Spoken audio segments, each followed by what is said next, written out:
और दूसरा वो भी गवर्नमेंट, जो पंजाब गवर्नमेंट खरीद रही है, जो कि इंटरम गवर्नमेंट है, जिसका कोई मैंडेट ही मौजूद नहीं है। उन्होंने 3 अरब 20 करोड़ की गाड़ियां अपने असिस्टेंट कमिश्नर्स और सबको कहा है कि आप नई गाड़ियां खरीद लें। उसमें कई करोड़ा गाड़ियां हैं, वीगो हैं। लेकिन ये वो मुल्क है जो दर बदर जलील हो रहा है पूरी दुनिया के अंदर पैसों की खातिर। ये वो कंट्री है। था कि मैं इंशाल्लाह ये जो एक अस्पताल की वीडियो है वो बहुत जल्द लेकर आ रहा हूं। उसमें मैं वीडियो भी बनाऊंगा और वो वीडियो दिखाऊंगा भी, जहां पे एक डॉक्टर ऑपरेशन थिएटर के दौरान बेयारो मददगार देख रहा है कि लाइट चली गई है, मरीज कटा हुआ पड़ा हुआ है, लाइट चली गई है। और जिस दिन एमडी साहिबा से मुलाकात होनी थी प्राइम मिनिस्टर की, तो उस दिन क्या क्या हुआ उनसे मुलाकात के दौरान।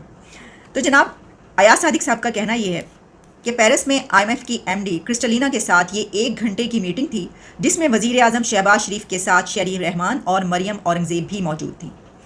मीटिंग के दौरान जैसे ही वजीर आजम ने बात शुरू की तो आईएमएफ की एमडी ने उनसे कहा कि आपने अभी तक टारगेट्स पूरे नहीं किए। ये सुनकर मैंने मरियम औरंगजेब और शेरी रहमान से कहा कि जितनी कुरानी आयात हो सकें पढ़ना शुरू कर दो।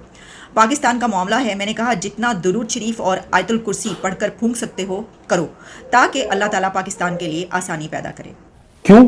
आपके मुल्क के हालात। लेकिन हमेशा हर अस्पताल में बैकअप होता है, वो है जनरेटर का पेट्रोल खत्म हो गया। आप इमेजिन करें ये इस मुल्क का हाल है। मैं अगर किसी दूर दराज गांव देहात की आपको कहानी सुना रहा होता ना, चलो आप कहते यार होता है ऐसा वहां पर। लाहौर शहर, heart of Punjab, capital of Punjab. जय हिंद दोस्तों, जहां पर भारत में 2 दिवसीय श्रीलंका के प्रेसिडेंट विक्रमसिंघे दौरे पर थे, वहीं पाकिस्तान में यूक्रेन के फॉरेन मिनिस्टर 2 दिन के दौरे पर थे। जहां भारत ने $4 बिलियन उनको जो 2 व्यापारिक समझौते हैं उसके लिए दिए हैं, वहीं पाकिस्तान $3.5 बिलियन आईएमएफ से भीख लेकर आया है, वो भी नाक के साथ लकीर खींचकर। जहां पर एमडी से पाकिस्तान के पीएम बात कर रहे थे, वहीं मरियम नवाज है जो कुरान की आयतें पढ़ रही थी।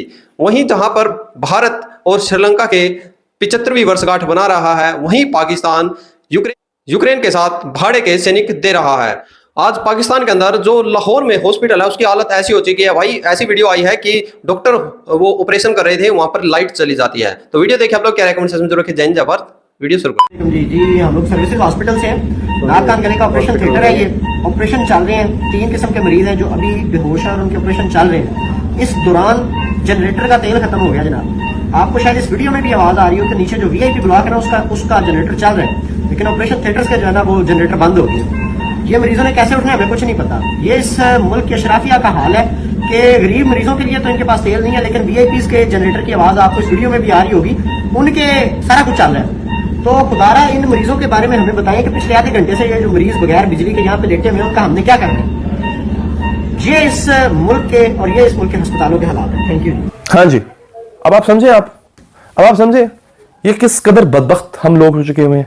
ये डॉक्टर साहब की बड़ी मेहरबानी है, डॉक्टर साहब में टैलेंट है भाई। कौन कहता है पाकिस्तानी डॉक्टर्स में टैलेंट नहीं होता? इतने कम रिसोर्सेज में डॉक्टर साहिबान हमारे वो डिलीवर कर रहे हैं, इतने कम रिसोर्सेज में। और दूसरा, मैंने आपको शायद पहले भी एक दफा मैंने कहा था कि फेडरल गवर्नमेंट जिसकी कोई रेट ऑफ गवर्नमेंट नहीं है, सिर्फ 15-20 मील के अंदर है, उनके पास 90,000 गाड़ी मौजूद है, जिसका पेट्रोल और जिसकी मुरम्मत जो है ये बीमार मुल्क कराता है। किस तरह कराता है ये लोगों को अब नहीं पता। लेकिन आज मैं ये जो आपने ये कहा कि पैसे आए हैं, ये तो उसमें से बिल्कुल आटे में नमक के बराबर पैसे हैं। 3 अरब रुपया क्या रुपया कुछ भी नहीं होता। बाकी पैसे तो सारे लंदन, और अभी तो जो है प्रॉपर्टियां खरीदी जाएंगी, बच्चों की शॉपिंग्स होंगी दुबई में और लंदन में। पता नहीं ये कुछ आईएमएफ वाले अंधे हैं, अंधे तो नहीं है खैर, अपने मतलब के लिए देते हैं, अपने वो इंटरेस्ट के लिए देते हैं, अंधे तो नहीं है वो। लेकिन यहाँ पे मैं आज जो बात आपसे खासकर करना चाह रहा था, एक नई डेवलपमेंट हुई है हमारे रीजन में। हमारा अगर देखा जाए तो टोटल हमारी बहुत ज्यादा सिमिलैरिटी श्रीलंका के साथ मिलती है। सबसे ज्यादा कॉमन चीज क्या उनसे मिलती है? करप्शन मिलती है राजापक्सा की। राजापक्सा जो कि वहां पे पिछले जो उनके सदर थे, जो उनके प्राइम मिनिस्टर या सदर थे, जो हेड ऑफ द स्टेट थे।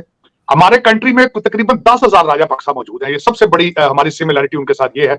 और वहां के जो इस वक्त वहां भी बिल्कुल वही सर्कमस्टांसेस है कि भारत और चाइना की वहां पे एक खिंचाव पैदा हो चुका है। दर हकीकत अगर देखा जाए तो श्रीलंका, जिस तरह के वहां पे तामिल वहां पे पॉपुलेशन है, और जिस तरह उनकी सिमिलैरिटीज हैं भारत के साथ रिलीजियस और कल्चरल, लेकिन उसके बाद दरमियान में ये हुआ कि वहां चाइना, राजापक्सा साहब ने वही कमीशनें लेने शुरू कर दी प्रोजेक्ट्स में, जिस तरह हमारे यहाँ रवाज है। तो फिर उन्होंने जिस तरीके से ऐसे प्रोजेक्ट शुरू कर दिए और कुछ ऐसी रिफॉर्म्स की, फिर अपनी जिस तरह हमारी तो तीनों पार्टियां जो है वो राजापक्सा की पार्टी से मिलती हैं। कि पहले अपना खानदान जो है सबको अपॉइंटमेंट करते हैं, जो फिर नहीं फैमिली मेंबर को होता तो बाहर किसी को अपॉइंट कर दिया जाता है। लेकिन अब वो सिमिलैरिटीज ये हैं कि उनका जो विक्रम सिंह है, उनके जो इस वक्त हेड ऑफ स्टेट है, वो गए हैं भारत के दौरे पर 1 साल के बाद गए, वरना वो उनका जो श्रीलंका का जो भी हेड ऑफ स्टेट जब भी टेक ओवर करता है सबसे पहला दौरा भारत करता था। इनको 1 साल लगा आते आते, और फिर आके उन्होंने कुछ डाउन प्ले भी थोड़ा सा किया। उन्होंने कहा कि हम चाइना और भारत को बैलेंस करेंगे, जो कि एक नामुमकिन सी बात है। लेकिन माजी में ये बताना चाहूंगा कि इस वक्त जब श्रीलंका के ऊपर क्राइसिस थे तो पेरिस क्लब, एक पेरिस क्लब ने इन्होंने पैसे दिए, जापान ने दिए थे, भारत ने, ये सारे इनके कर्जे जो थे सब ने कहा हम अपने रीएडजस्ट कर लेंगे कर्जे, लेकिन चाइना ने कहा था हम अपने कर्जे रीस्केड्यूल नहीं करेंगे। तो और फिर उसके बाद ये हुआ कि उनका एक जासूस बैरी शिप जो था वहां पे खड़ा होके भारत की एटमी तनसीबात जो है उनको भी देखता रहा। हालांकि श्रीलंकन उसमें इंटरेस्टेड नहीं थे, उनको इतराज था। भारत ने अपना प्रोटेस्ट रिकॉर्ड कराया, लेकिन श्रीलंका कुछ नहीं कर सका, चाइना ने अपनी मर्जी की उसमें। अब आज जो मैं समझता हूं कि जो भारत ने बहुत बड़ी, एक तो दूसरी बात उसमें बताना चाहूंगा, पिछले साल जनवरी से जुलाई तक भारत ने उनको $4 बिलियन दिया। हम लोग तो $1 बिलियन के लिए नाक की लकीरें निकालते हैं, तो भारत ने उनको $4 बिलियन दिया। इस दफा जो ट्रिप पर आए हैं उन्होंने कहा कि हम पाइपलाइन, पेट्रोलियम पाइपलाइन और बिजली की जो लाइंस हैं वो बिछाने के लिए तैयार हैं समंदर में, और $4 बिलियन और स्पेंड करने के लिए हम तैयार हैं। अब उसमें देखें, वो उन्होंने सारी चीजें की। उनका जो दौरा था उनमें 3 चीजें उन्होंने डिस्कस की हैं। कनेक्टिविटी उन्होंने डिस्कस की, फाइनेंशियल डिस्कस किया, और उसके बाद उन्होंने जो बताया कि हम आगे गवर्नमेंट किस तरह चलाएंगे श्रीलंका के अंदर, जो कि मैं समझता हूँ बड़ा जरूरी है। एनर्जी के बारे में भी डिस्कस सारी डिटेल से, पेट्रोलियम में आपको कह रहा था, यूपीए के बारे में भी उनका काफी अंडरस्टैंडिंग आपस में हुई है। ये उनका पहला दौरा था।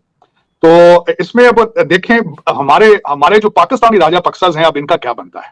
जिस तरह मैंने बताया है, जाते जाते आपकी इंटरम गवर्नमेंट जो है कि जो आरजी गवर्नमेंट आई थी, उन्होंने जाते जाते तोहफा दिया है अफसरान को कि भाई हमारा ख्याल रखना, हमने बहुत ख्याल रखा आपका, ये देखें।